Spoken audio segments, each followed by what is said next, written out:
Di awal film kita melihat seorang cowok cupu sedang bermain game VR.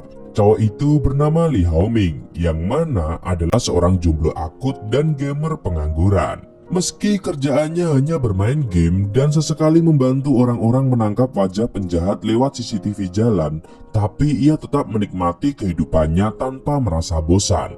Berbeda dengan Lee Hao-ming, seorang hacker ganteng bernama Fei Xiao memilih tawaran menggiurkan untuk mendapatkan uang sebanyak-banyaknya lewat kemampuan hackernya. Terlihat di sebuah pusat kasino, bos dari perusahaan itu sedang menghubungi para penjudi virtual untuk menaikkan pajak. You won't mind my increase the commission fee by 10%. Tapi kemudian suasana berubah mencekam saat kedatangan Fei bersama partnernya yang jago bertarung, yaitu Suyi. Tanpa ragu-ragu Suyi menyerang para penjaga di sana. Sedangkan Fei dengan tenang mulai meretas sistem yang berakhir dengan pencucian uang dari bisnis kasino itu. Sehingga orang-orang yang terhubung dalam kasino online pun kehilangan uangnya. Get away from me! Setelah berhasil meretas bisnis kasino, Fei dan Suyi pergi ke Malaysia untuk menemui bos mereka, yaitu Takeshi Mori. Pria asal Jepang itu adalah pebisnis besar di Asia, namun mempunyai kegemaran melukis topeng seperti yang terlihat saat ini. Di pertemuan itu, Fei pun mengabarkan sudah berhasil menuntaskan misinya. Tapi alih-alih bisa menikmati waktu bersantai, Mori malah memberinya tugas berat untuk meretas sistem Oasis, sebuah program terkenal di Malaysia yang mempunyai keamanan nomor 1. Hal ini tentu dirasa berat oleh Fei, sehingga ia membutuhkan seseorang lagi untuk membantunya menyelesaikan misi ini. Meski awalnya ingin menolak, tapi pekerjaan semacam ini susah untuk dilewatkan, apalagi karena bayarannya yang besar, sebesar Tete Tsunade. 只怕你有命赚，没命花吧。他的命用不着你操心。 Setelah bertemu Mori, Fei dan Suyi yang ternyata berpacaran tetap ingin menikmati malam bersama di Malaysia. Mereka pun makan di restoran mewah. Tapi Fei tidak bisa menikmati makanannya begitu saja, karena terus kepikiran orang yang tepat untuk diajak bekerja sama. Kemudian Fei teringat beberapa tahun lalu saat ia mengikuti kontes hacker dunia dengan nama samaran Zebra. Meskipun Zebra sangat hebat, tapi ia berhasil dikalahkan oleh pesaing yang tidak disangka-sangka bernama Kapten Pirate. Kembali pada saat ini, Fei menemukan siapa orang yang pantas untuk diajak bekerja sama, yaitu Kapten Pirate yang mana adalah lawannya di kompetisi saat itu. Lalu kita beralih ke Shanghai, di mana terlihat Lee Hao-ming si cowok cupu sedang berbelanja ke minimarket, tapi ia melihat keberadaan cewek imut yang seperti terus mendekatinya. Bukannya merasa curiga, Lee Hao-ming justru merasa gugup karena seumur-umur belum pernah dekat dengan cewek. Ia pun menunggu sampai cewek itu pergi ke kasir dan mengantri di belakangnya. Saat itu si cewek imut tidak bisa membayar karena tidak membawa uang cash, sedangkan mobile bankingnya tidak bisa digunakan. Lee Hao-ming pun berbaik hati untuk membayarkan belanjaan si cewek lebih dulu, bahkan menawarkan bantuan untuk mengecek kesalahan di rekeningnya yang ternyata dihack oleh seseorang. Melihat Lee Hao-ming yang santai, cewek itu menempelkan alat sadap di tas Lee Hao-ming. Ternyata si cewek adalah Suyi yang berpura-pura mendekati hacker handal Kapten Pirate yang identitas aslinya adalah Lee Hao-ming. 好了呀，你好厉害啊，金凯神。 Malam harinya, Suyi dengan pakaian seksi membahana dengan langkah menggoda mendekati Fei yang fokus menonton pemberitaan tentang program Oasis. Tidak hanya itu saja, ia juga terlihat memeriksa penyadap yang ditempelkan di tas Lee Hao-ming yang menampilkan Lee Hao-ming wibu dan jomblo akut yang sedang kepedean setelah didekati cewek. Karena tidak suka dicueki oleh pacarnya, Suyi pun mengambil inisiatif untuk menggoda Fei, tapi kemudian Fei malah memberinya cincin yang membuatnya sempat tersipu sebelum akhirnya Fei mengatakan cincin itu bisa membantu mereka dalam misi. Suyi yang merasa kesal terlihat seolah-olah membuang cincin itu ke kolam renang yang sebenarnya masih dipegangnya. Dan Fei pun yang panik langsung mencebur untuk mengambil cincin itu, lalu kesal saat menyadari ia ditipu oleh Suyi dan mereka malah berujung mantap-mantap. Keesokan harinya, Lee Hao-ming tampak sedang mengunjungi acara cosplay Jepangan. Ada Naruto, Sasuke, Luffy, Zoro, dan juga Rias Gremory. Tapi kemudian ia dicegat oleh satu maskot berkostum yang membawanya ke toilet. Maskot itu rupanya adalah seorang polisi Shanghai bernama Chow yang mengetahui identitas Li Haoming di dunia maya, yang mana adalah seorang hacker handal. Ia mengajak Li Haoming untuk bergabung dengan kepolisian menangkap penjahat dari dunia hacker yang ternyata adalah Zebra. Awalnya Li Haoming tidak mengingat siapa itu Zebra, sampai akhirnya teringat saat kontes hack dunia. Ada yang membuatnya kewalahan dan susah dikalahkan, dan orang itu adalah Zebra. Pak Chow pun memberitahu mengapa mereka mengincar Zebra yang sudah melakukan banyak aksi-aksi kejahatan dan meminta bantuan Li Haoming untuk berpura-pura menjadi partner Zebra atau Fei. Pak Chow juga mengatakan jika saat ini Zebra pasti mengincar Li Haoming untuk membantunya di misi selanjutnya.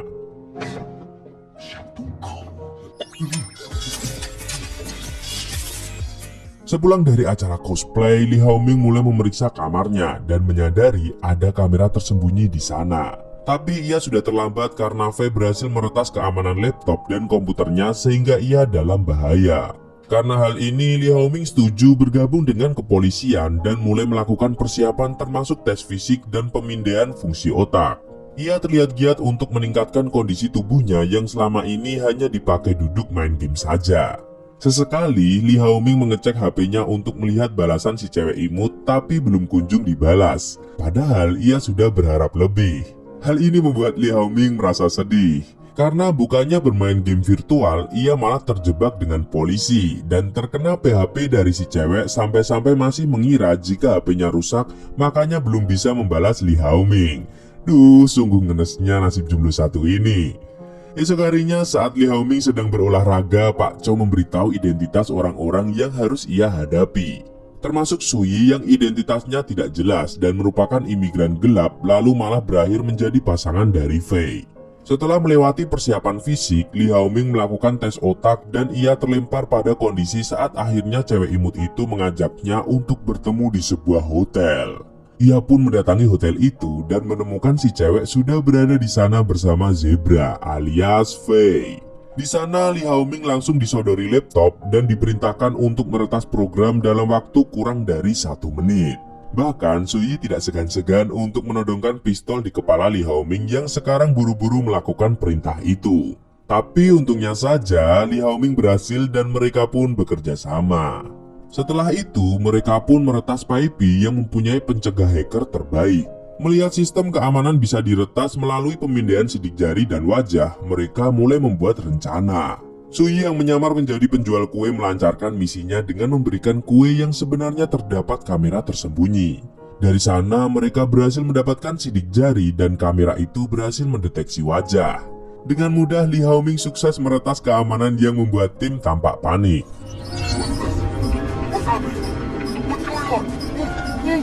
Setelah berhasil meretas, Fei meminta uang tebusan dari Paipi jika ingin pulih kembali. Dan malamnya mereka bertiga merayakan kesuksesan misi dengan minum Amir bersama, ya kan? Tapi tiba-tiba saja Fei berubah sikap dan menembak Li Haoming. Hal ini membuat Li Haoming merasa sangat terkejut dan terbangun dari pengujian kinerja otaknya.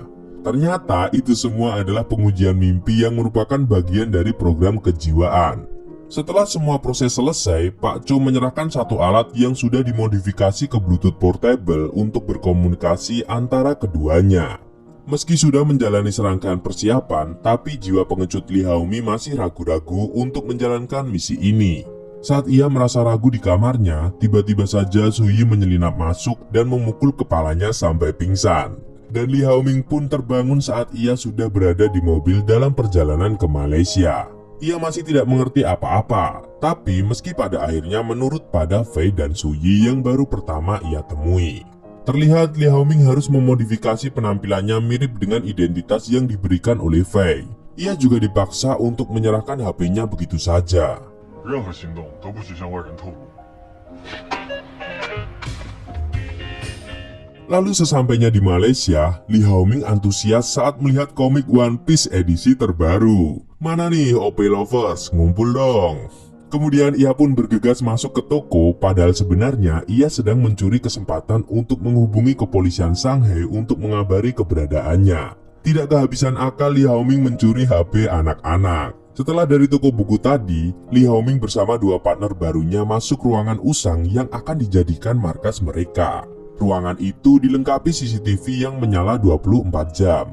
Lalu malamnya, tim hacker ini mengunjungi Mori yang mana adalah bos mereka. Di sana, Fei memperkenalkan Li Haoming sebagai partner barunya. Karena merasa gugup, Li Haoming pun berbuat ceroboh seperti mengotori pakaian Mori dengan minuman. Tapi Mori tidak marah dan malah bersikap ramah. Kejadian ini tak lupa disampaikan Li Haoming pada Pak Chow jika ia mulai dekat dengan bos besar misi ini. Hari pun berganti, tim hacker mulai merencanakan misi yang dipimpin oleh Fei. Mereka berencana meretas program dengan virus worm sebelum konferensi pers dimulai. Perencanaan ini harus direncanakan secara matang, bahkan Fei menganalisa semua ruangan dalam kantor Oasis dengan model miniatur. Misi pun dimulai dengan melihat aktivitas kantor seperti saat Pak Shinji yang mana CEO Oasis mengundang ahli komputer untuk mengecek keamanan programnya, lalu email pribadi berisi penerimaan undangan itu ditujukan pada kepala satpam. Akan tetapi surat itu juga dilengkapi tanda tangan dan sidik jari Shinji yang tidak bisa dipalsukan karena bisa terdeteksi oleh keamanan. Dengan perencanaan yang siap, mereka berbagi tugas untuk merusak jaringan komunikasi. Saat Fei dan Suyi menyamar sebagai salah satu tamu undangan, Li Haoming bertugas menyelinap untuk merusak mesin sampai akhirnya Fei dan Suyi bisa masuk tanpa deteksi surat undangan. Fei berkomunikasi menggunakan walkie-talkie dengan Li Haoming yang bertugas memasukkan kode yang diterima di ruang pemrograman. Mereka pun berbagi kode untuk membuka sistem program Oasis yang kemudian dikoding manual oleh Fei dengan memasukkan virus worm tersebut.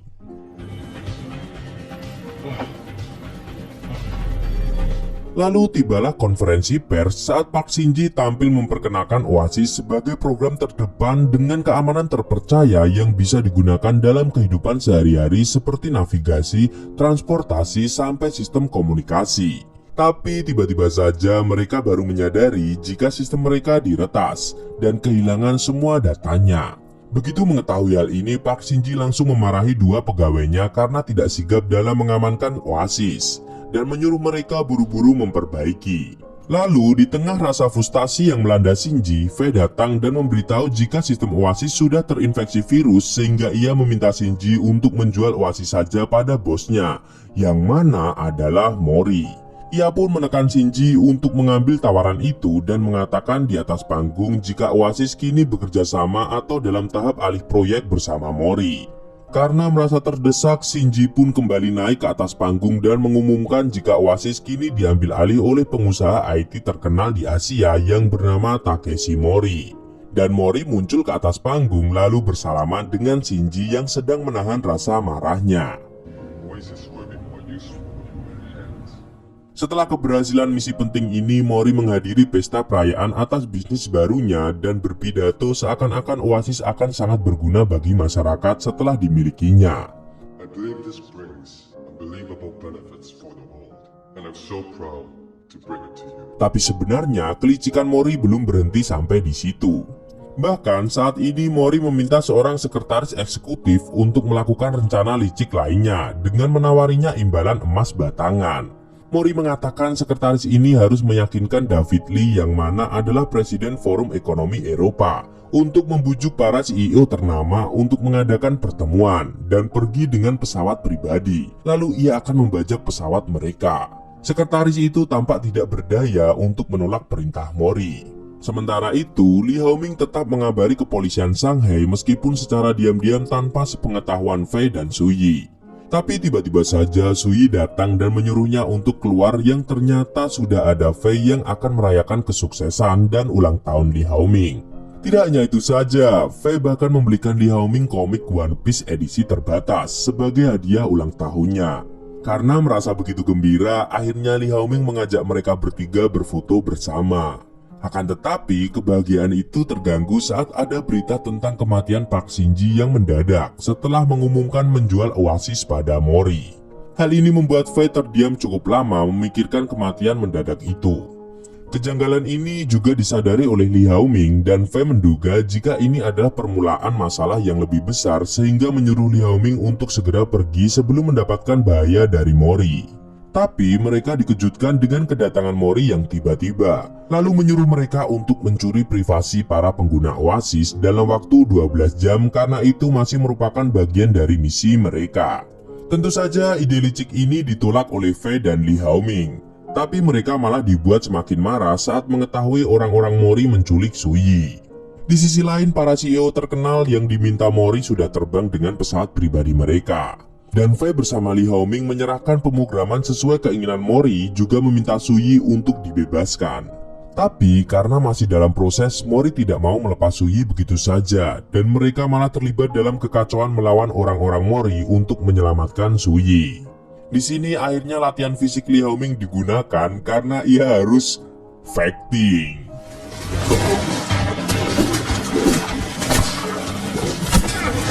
Di saat Fei dan Suyi mulai dalam bahaya, Li Haoming menepi untuk mencari jalan keluar melalui HP-nya. Mereka pun kabur dan melarikan diri dari kekacauan ini. Melihat Suyi yang terluka, Li Haoming merasa cemas dan menyarankan Suyi ke dokter, tapi gadis itu tidak mau dan tetap menyetir. Sementara itu, proses pemrograman yang dipegang oleh Mori sudah selesai, dan hal ini berdampak pada pengguna yang kini secara otomatis memperbarui sistem operasi. Lalu di dalam mobil, Fei kembali menyuruh Li Haoming untuk pergi atau menemui Pak Cho, yang membuat Li Haoming sedikit kaget karena sebenarnya Fei ternyata sudah mengetahui ini. Ia juga menyuruh Suyi untuk meninggalkannya setelah semua masalah ini selesai. Di sana baru diketahui jika identitas Fei yang sebenarnya bukanlah sembarang hacker, melainkan polisi Eropa untuk kasus cybercrime yang saat ini sedang menangani kasus Takeshi Mori. Setelah melapor pada atasannya dan meminta bantuan dari kepolisian Eropa, Fei akan kembali ke markas untuk mendapatkan sistem Oasis yang bersih tanpa virus untuk pembaruan sistem operasi. Tapi rupanya Suyi merasa sudah ditipu oleh Fei sehingga ia kesal dan mengusir kedua orang itu keluar dari mobil.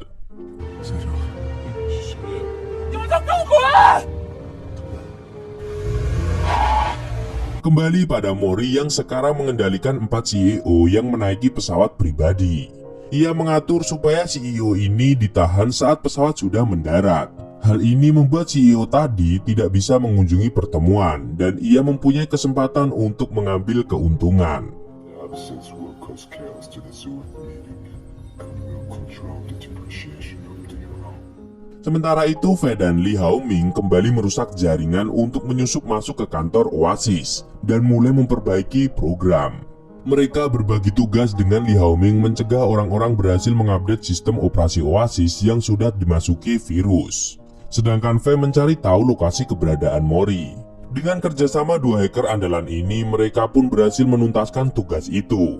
Fei segera memanggil agen lokal untuk mendatangi lokasi Mori. Akan tetapi, Mori cukup lihai dan membajak pesawat dengan menghapus rekaman penerbangan sampai jalur penerbangan.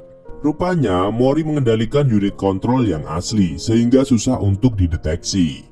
真正的决策逻辑单元应该被他带走了，移动设备。主系统被他用移动设备带走，我们得赶紧找到他。 Dan gawatnya lagi, Li Haoming dan Fei keburu ketahuan oleh orang-orang Mori sehingga mereka pun bergegas kabur lewat jendela dari gedung tinggi. Untungnya saja, di saat yang dibutuhkan, Suyi muncul untuk membantu mereka meskipun ia masih cuek dan tidak mau bicara.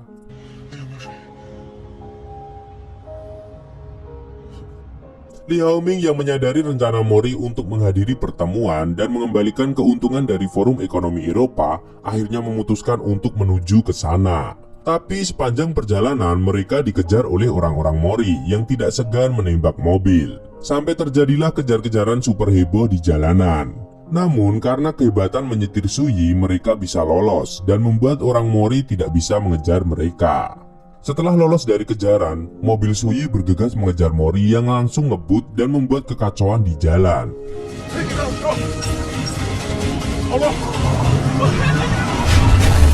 Beberapa saat kemudian, Mori keluar dengan pistolnya lalu menembak Suyi dan melarikan diri. Melihat Suyi yang terluka, Fei merasa sangat sedih dan menyesal. Tapi saat Suyi menutup matanya, ia tak bisa menahan kemarahannya dan bergegas mengejar Mori. Begitu juga Li Haoming yang ikut mengejar Mori. Pengejaran itu sampai membuat mereka menempel dan menggantung di kereta yang berjalan. Sedangkan Mori yang menguasai transportasi melajukan kereta secara cepat dan lambat sesuai keinginannya untuk membuat dua orang itu celaka. Tapi ia tidak bisa lolos dari kejaran dua pria yang dikuasai amarah itu. Sampai akhirnya Mori mengeluarkan pistol seperti yang sudah-sudah. Setelah menembak dan membuat dua pria itu terkapar, Mori yang merasa lemas dan kehilangan energinya akhirnya jatuh pingsan. Lee Hao-ming dan Fei pun dengan tertatih mencoba mengambil HP Mori untuk menyelamatkan penerbangan CEO. Tapi akses ditolak karena menggunakan deteksi wajah. Tiba-tiba saja Lee Hao-ming mempunyai ide untuk memasang topeng di wajah Mori. Dan cara ini berhasil membuka kunci HP Mori. Dan keberhasilan itu bisa memulihkan keadaan dari kontrol licik Mori. I found it!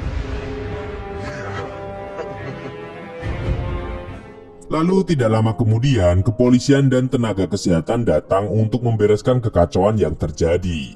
Setelah kejadian itu, Takeshi Mori ditembak mati oleh polisi setelah melakukan pembajakan pesawat dan menjadi dalang di balik kesalahan teknis pada Oasis yang membuat kemacetan total serta kekacauan di sana. Sementara itu, Fei tampak berduka dengan meninggalnya Suyi meskipun seperti biasa Fei tetap memasang wajah datarnya. Lee Hao-ming pun ikut berduka dan menaruh satu-satunya kenangan tersisa yaitu foto mereka bertiga saat ulang tahunnya di makam Suyi. Pak Camat makan tomat dan film pun tamat.